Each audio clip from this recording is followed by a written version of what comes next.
Could you walk past two puppies trying to disappear into each other just to stay warm? On a gray winter afternoon in Buffalo, New York, I found a 3-month-old German Shepherd puppy and a small Doberman pup pressed against a brick wall, shaking so hard their noses knocked together, holding on like the only safe place left in the world was each other.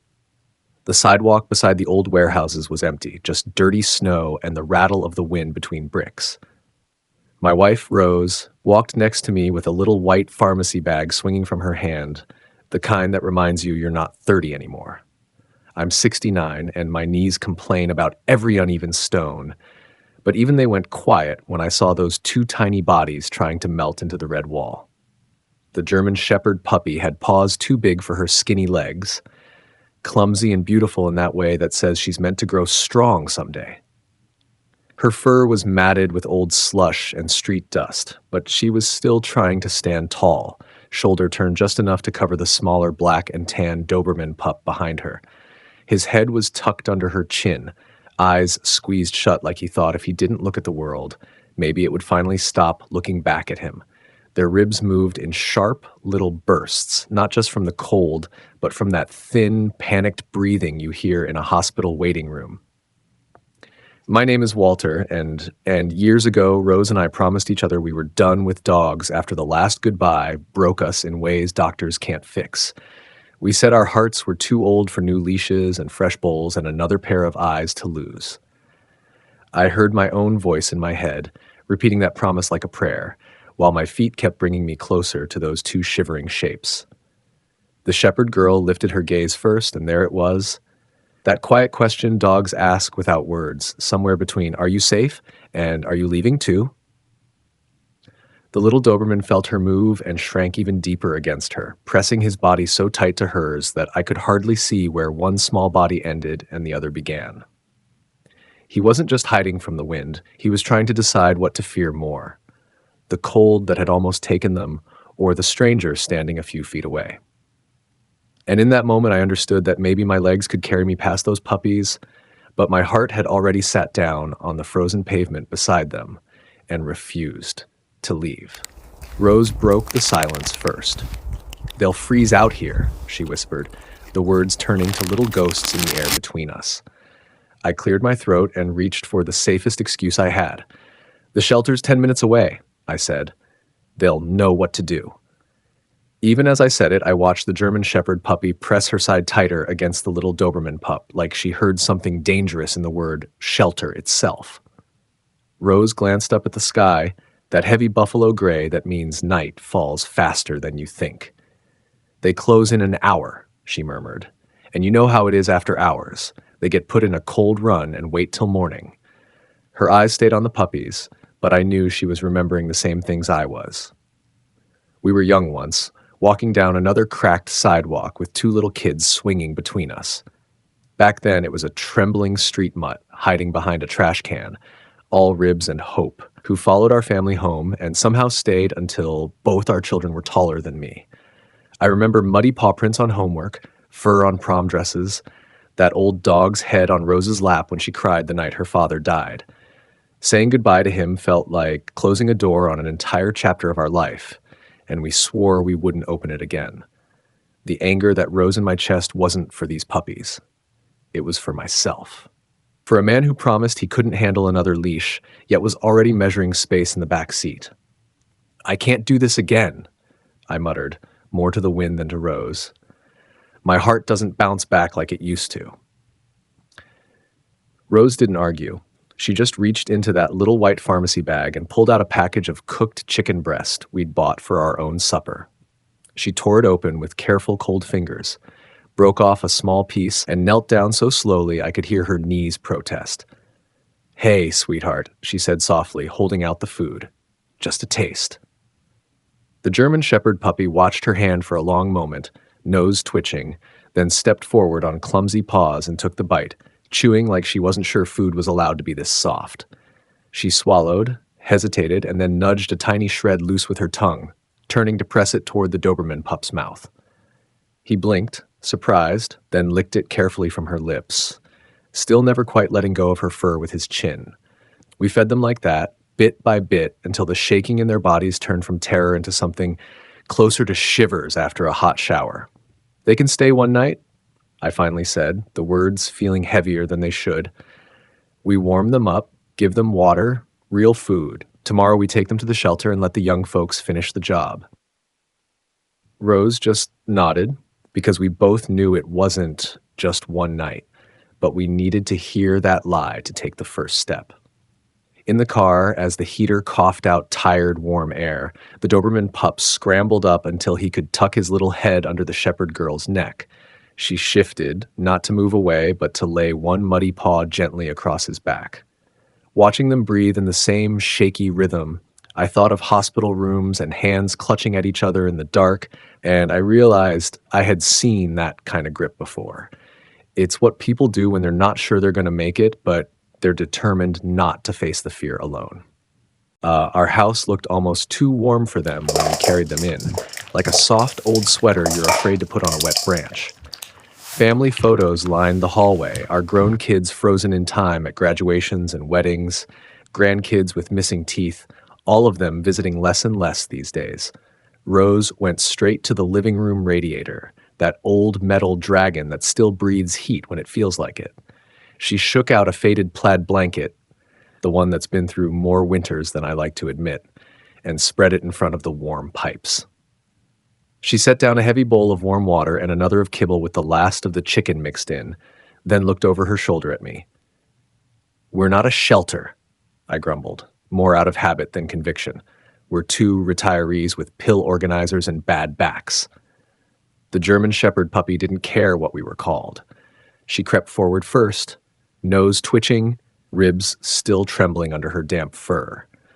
The little Doberman pup stayed glued to her flank, watching her eyes as if he'd only move when she gave permission. She took a careful sip of water, then a bite, chewing slow, listening for danger.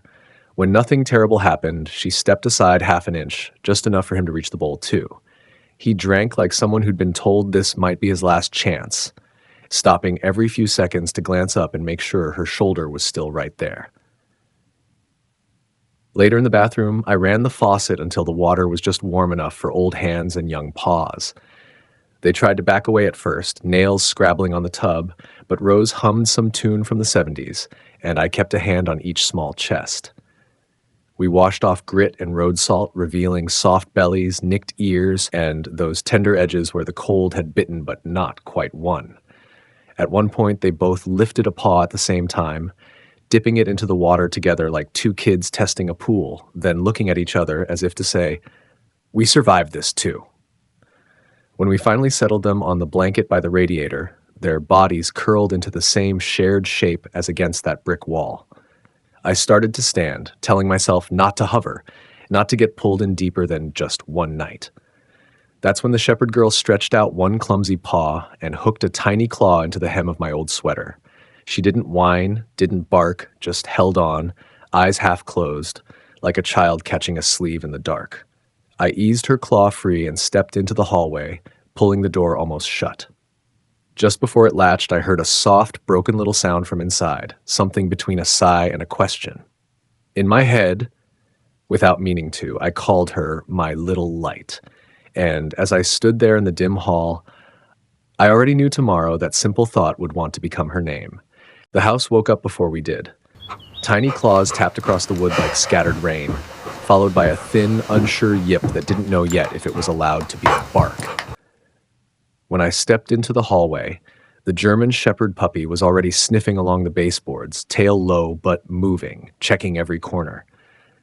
The little Doberman pup stayed glued just behind her hip, placing his paws exactly where hers had been a second before, like a small shadow trying hard not to be left behind.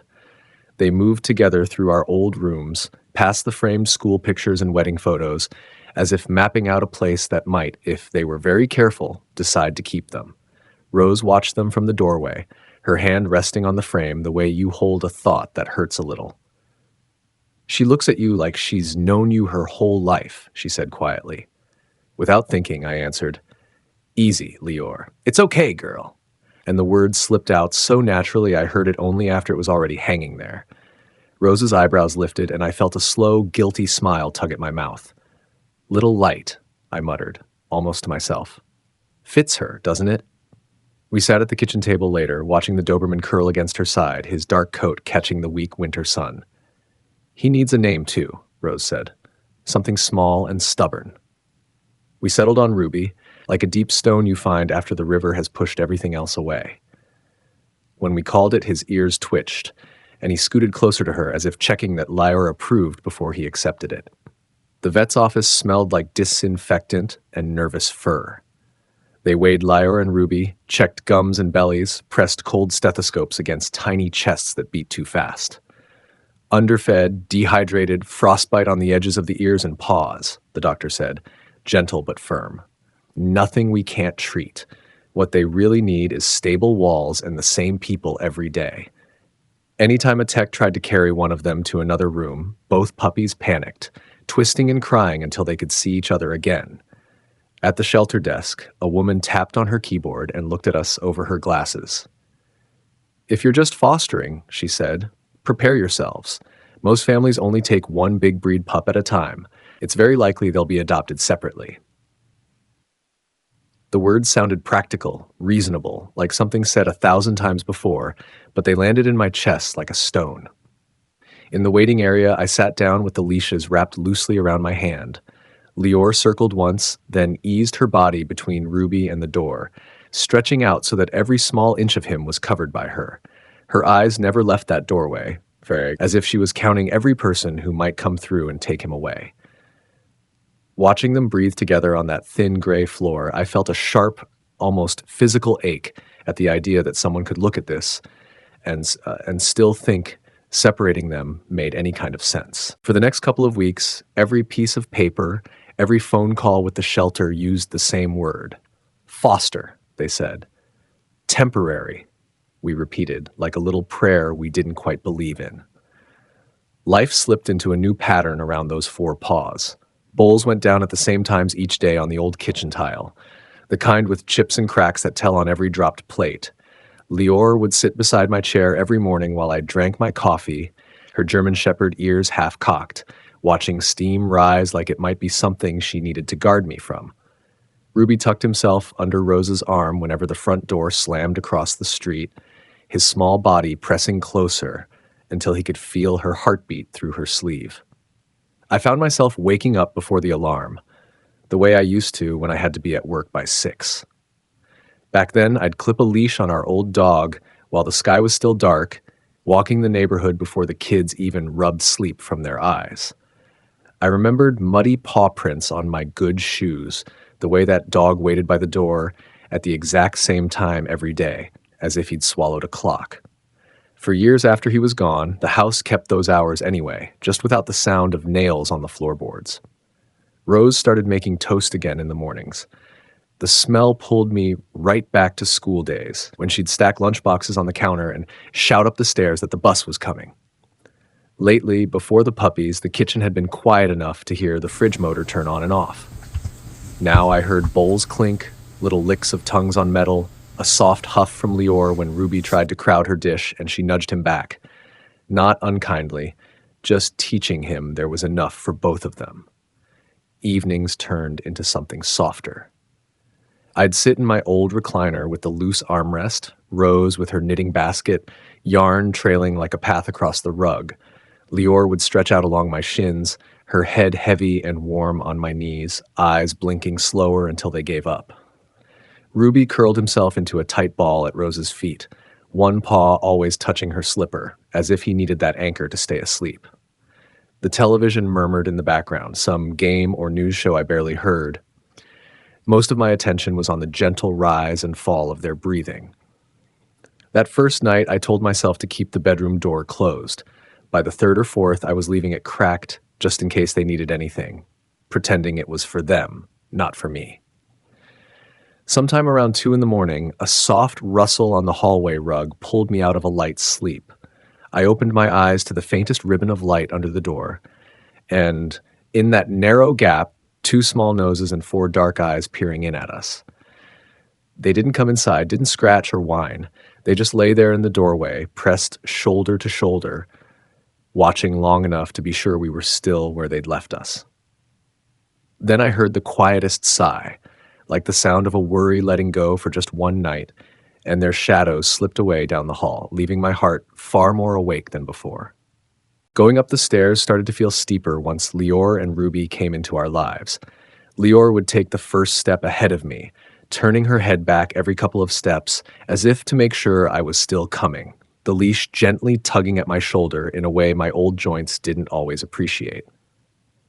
By the time we reached the top landing, my knees burned and my arm ached from steadying a growing German Shepherd puppy who didn't yet know her own momentum. I could still hear my cardiologist's voice from the last appointment, smooth and clinical under the fluorescent lights. "You need quieter days," he'd said. "Less stress. Your heart has done a lot of hard work already." I remember nodding, promising I'd slow down, then looking down a few weeks later at two sets of hopeful eyes and thinking with a bitter little smile that these puppies were exactly the kind of stress I wasn't willing to give up. The fear didn't come from nowhere. There had been another dog once, older and grayer than I wanted to admit, who simply didn't walk to her bowl one morning. No drama, no warning, just a full dish on the floor and a silence that rang through every room.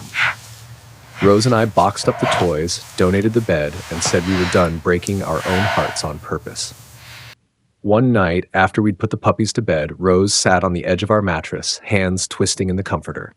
"What if we leave before they do?" she asked, her voice low, eyes on the doorway where their shadows sometimes paused. "That's what scares me the most. Not the work. Just what happens to them if we're not here to open the door?" The next day at the shelter, a staff member pulled us aside with a half smile. "We've had some interest," she said. "Families who like big breeds, but they usually want just one. 2 large dogs is a lot to take on, especially for people with kids." She meant it kindly, just facts, but the words, "just one," sat wrong in my throat.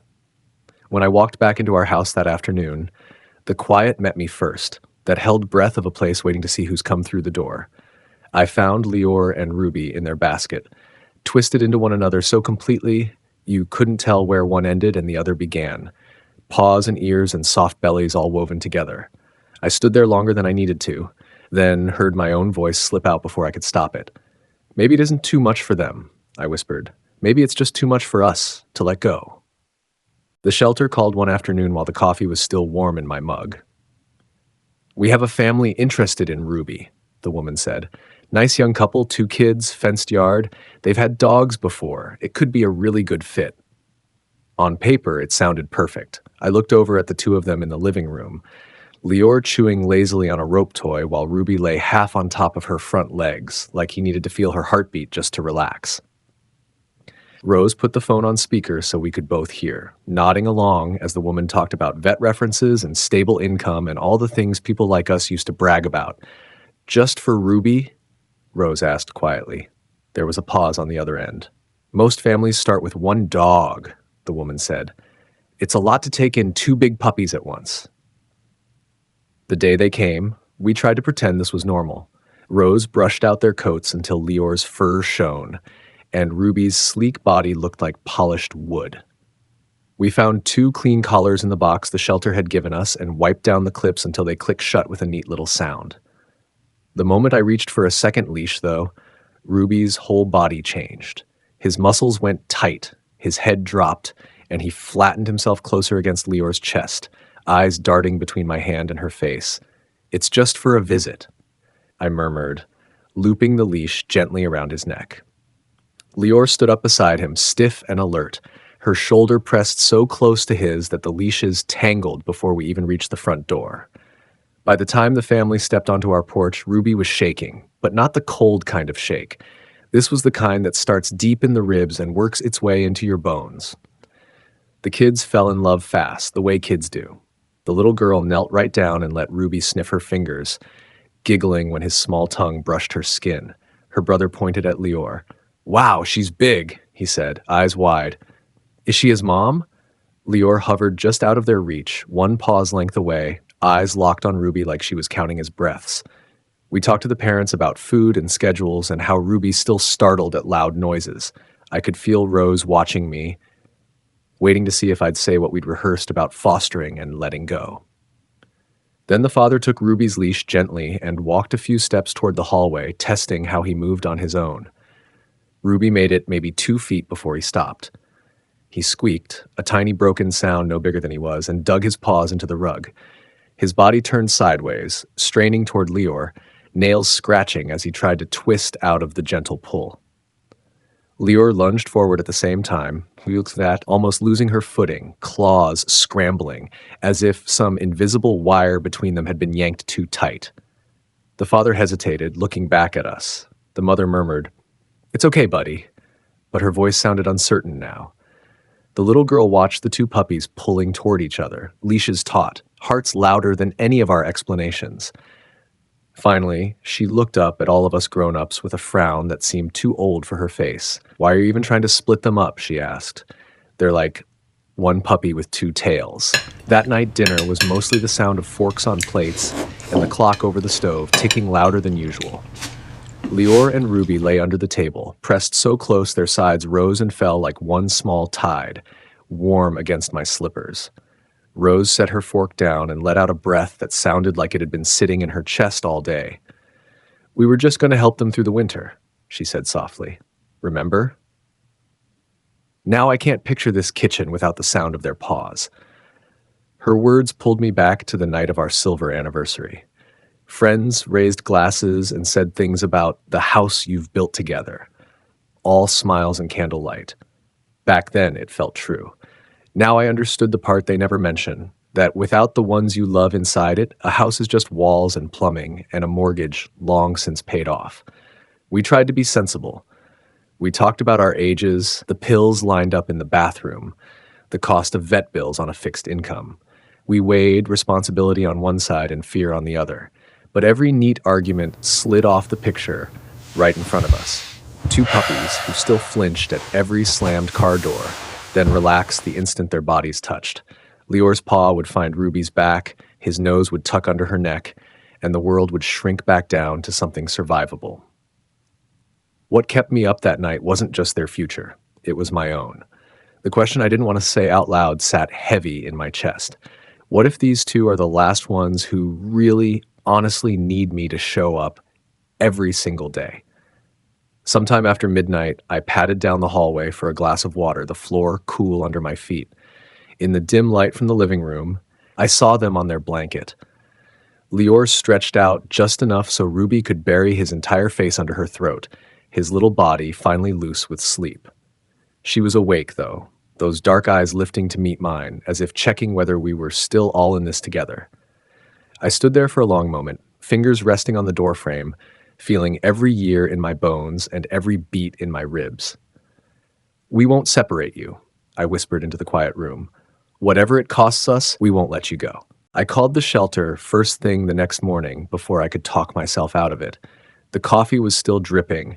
Leor and Ruby were eating side by side, and my finger hovered over the last digit longer than I care to admit. When the coordinator answered, I didn't bother with small talk. "I need you to take Ruby off any separate adoption lists," I said. "If anyone wants him, they take him with Leor. They're a package deal." There was a pause on the line, the kind that means someone is choosing their words carefully. "You know we've had good interest in him," she said gently. "And I don't mean to be rude, but you and your wife, you're not in your 40s anymore. 2 big dogs is a lot." Rose was already at the table, a folder in her hands, worn at the edges from being opened and closed over the years. She slid it toward me, then spoke loud enough for the woman on the phone to hear. "We've had our will set up for a while now," she said. "We can add a clause. If something happens to us, Leor and Ruby go back under your protection and to our granddaughter. No one ends up guessing what to do with them." That was the real turn, I think. Not that we kept the puppies, but that we moved the furniture of our lives around them, on paper and in our heads. We weren't backing away because of our age. We were rewriting the rules so our age didn't get to be the reason. I kept thinking we weren't right for them. I admitted, more to myself than to anyone else as we sat in the shelter office later that week, papers spread out between us. Too slow, too old, too set in our ways. Turns out they fit us better than anybody has in a long time. When they slid the final adoption forms across the desk, my hand shook as I picked up the pen. Not from arthritis this time, but from that strange, almost forgotten feeling of doing something wildly hopeful. Lior and Ruby lay at my feet, their bodies touching from shoulder to paw, breathing that steady, shared rhythm. As I signed both their names next to ours, it felt less like closing a deal and more like jumping into deep water, praying that somehow together we'd all remember how to swim. Time moved the way it does at our age, not in big leaps, just in small changes you suddenly notice. Lior's legs grew longer, her chest broader, but at night she still curled nose to nose with Ruby, their breathing falling into the same easy rhythm. On icy mornings in Buffalo, she walked beside me along the slick sidewalk, not dragging like a careless young dog, but matching my pace. She kept herself half a step ahead, steady and deliberate, like a living handrail with fur and warm eyes. Every time my boot slipped a little, I felt that leash tighten just enough, her weight shifting to help me find my balance. Ruby took it upon himself to be Rose's shadow. When she went up the stairs, he chose the side with the railing, pressed close enough that her hand could brush his back if she needed a bit more courage. He watched her feet carefully, as if he understood that missing a step for her meant more than it did for him. Somewhere along the way, I realized my legs weren't complaining quite as much. The walks that used to feel like chores started to feel like proof that there was still some life left in these old bones. I found myself stepping outside more, not less, and the man who used to avoid winter sidewalks was suddenly checking the forecast to see when we'd get fresh snow to tromp through. I remembered those first months after I retired, when mornings stretched out like long, empty hallways. I'd wake up and lie there, trying to figure out why it mattered whether I got out of bed at 6 or 10. Now, before the sun even thought about rising, I'd hear the soft whine at the bedroom door, the thump of two tails, and know exactly who I was getting up for. Harnesses clinked, bowls clattered, and the day had a shape again. One afternoon in the yard, I stepped on a patch of slick, hidden ice. My foot slid out, the world tilted, and for a split second I saw the ground rushing up to meet me. Before I could fall, Lior crashed her shoulder into my hip, planting her paws wide like a brace. I grabbed at her collar by instinct, feeling her muscles lock under my hand. At the same moment, Ruby sprang toward the back steps, barking sharp and urgent for Rose. Not panic, just calling in backup. It wasn't some dramatic rescue, no sirens or hospital beds, just a stumble and two dogs refusing to let me hit the dirt alone. That night, with my feet up and both of them piled around my legs, their chests rising and falling in quiet unison, the thought came and settled in like it had been waiting for the right moment. I'd gone looking for a way to save two abandoned puppies from the cold. Somewhere along the line, they'd started saving our worn-out house from the kind of silence that can freeze you from the inside out. The house started to sound younger than its walls. Our grandkids, who used to visit mostly on holidays, began showing up just to see Lior and Ruby, arms full of squeaky toys and tennis balls. We watched them learn how to touch gently, little hands open and slow as they stroked Lior's broad German Shepherd shoulders and traced the lines of Ruby's sleek back. If a game got too loud, both dogs would glance at each other, then soften everything down just by lying in the middle of the living room like two calm anchors. The kids followed their lead, quieting without anyone having to raise a voice. The shelter invited us to speak at a meeting once, then again until it became a regular thing. Rose and I sat in folding chairs under fluorescent lights, telling rooms full of gray heads and worried eyes how we put Lior and Ruby in our paperwork, how we wrote down a just-in-case plan so fear of the future didn't steal love from the present. They started calling us their model foster family for seniors, which made me laugh, but I understood what they meant. We weren't anything special. We were just proof it could be done. Lior and Ruby lay at our feet during those talks, touching from shoulder to paw, everyone in the room watching that little bridge of fur between them. Afterward, people in their 60s and 70s would come up and ask, half joking, half serious, "You don't happen to have any more pairs like that, do you? Ones you promised not to split?" The shelter staff began saying, "These too are our reminder. Some hearts are meant to be adopted together." One evening, snow began to fall hard against the windows, thick and steady, turning the streetlights into soft halos. We lit a fire in the old fireplace, the wood popping and sighing like it remembered other winters. Rose hummed some half-forgotten song under her breath as she pulled a blanket over her knees. Leor drifted off, with her head resting squarely on my worn house shoes, a warm weight that made it hard to feel old. Ruby curled into the crook of Rose's legs, his chest rising and falling against her faded plaid. "We've lived a long life," I said quietly, watching the glow of the flames in their fur. "But it's these four paws that taught us not to just finish it, but to keep living it." Later, when the house had settled and the fire was down to coals, I sat there a while longer, listening to the soft breathing of sleeping dogs. A thought came and wouldn't leave. I wondered how many other couples were walking past their own brick walls tonight, telling themselves they were too old for this kind of love, never knowing what might be waiting if they let themselves stop and kneel down. Sometimes when the house is quiet and the fire is down to embers, my mind walks itself back to that gray afternoon by the brick wall.